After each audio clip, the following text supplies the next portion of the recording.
My name is Cassie Sofing, and I'm joined by my colleague Liz Burke. We're both with the Institute for Global Environmental Strategies and are team members of Globe Mission Mosquito. Hi, this is Liz, and both Cassie and I work on educational projects and for IGES. And we would like to introduce you to our newest product. This is the Mission Mosquito Larva Hunter's Guide, and it's a resource that's designed to be used with the Globe Observer to enhance learning.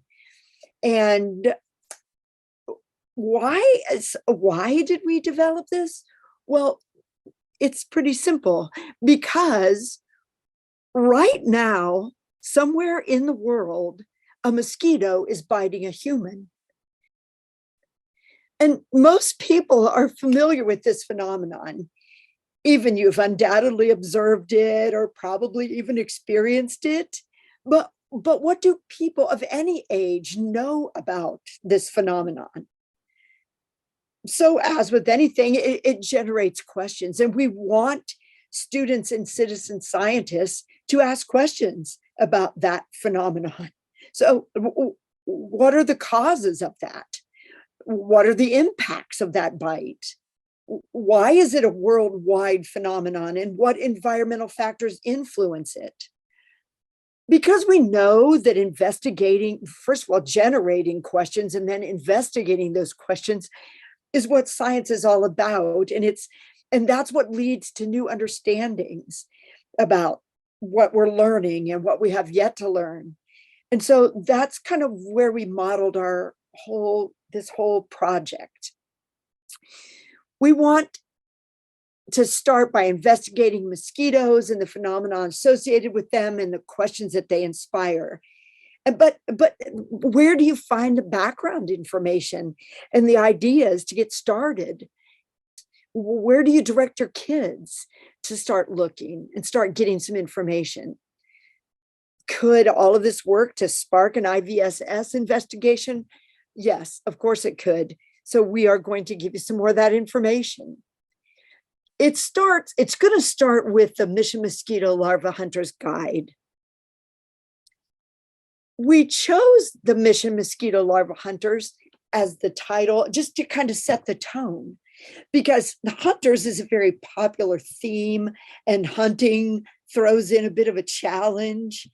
And so it's intended to support both citizen scientists and students in their efforts to find mosquito larvae, to observe them, to identify them, to investigate them, and then to submit the data that they gather about them, ultimately, again, leading to an IVSS project. The power of this resource as a learning and teaching tool is its flexibility. It's in a Google slide format, so there's a variety of ways to use it, from displaying it on a whiteboard and working off of that whiteboard with the kids, to downloading it and having the kids work independently with it. So it can be done in a classroom, it can be done in an after-school science club, it can be done in a homeschool setting, an informal venue. It has lots of potential. And ultimately, it's providing an engaging pathway to learning the biology and the behaviors of mosquitoes and building confidence in using the Globe Observer Mosquito Habitat Mapper tool. This guide follows a logical instructional and learning sequence. So if we look at the table of contents, first thing they're going to do is meet the mosquitoes, and that's where we start. It's an introduction to the organism. It provides 11 activities that include things for the kids to do, and diagrams to examine, and explanations and questions to answer about the structures and the function of those structures. And it even, importantly, it reveals the characteristic behaviors that increase the mosquito's odds of reproduction, which is the name of the game. And it talks about biting to get the blood. And we even introduce then the proboscis, the mouth parts that are so important to that whole process.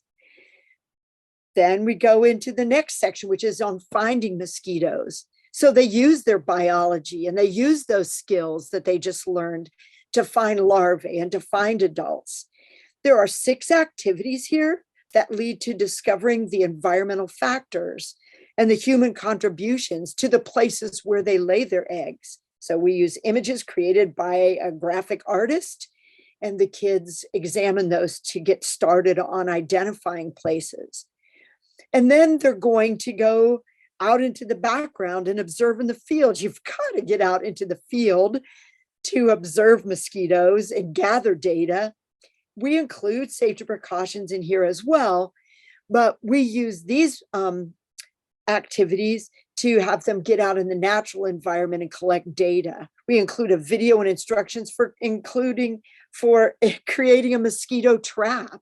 So they have their own trap where they can set it out and monitor and examine that.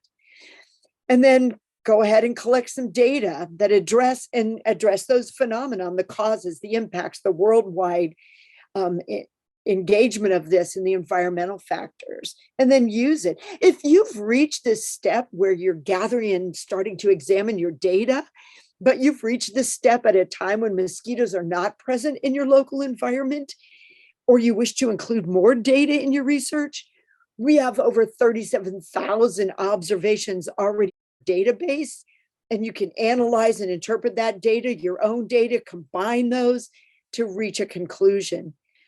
So in concluding here, the Mission Mosquito Larva Hunters Guide focuses on a phenomenon that we observe, we hear as it's buzzing around us, we feel it when it bites us, and it routinely happens on a warm day in our local environment.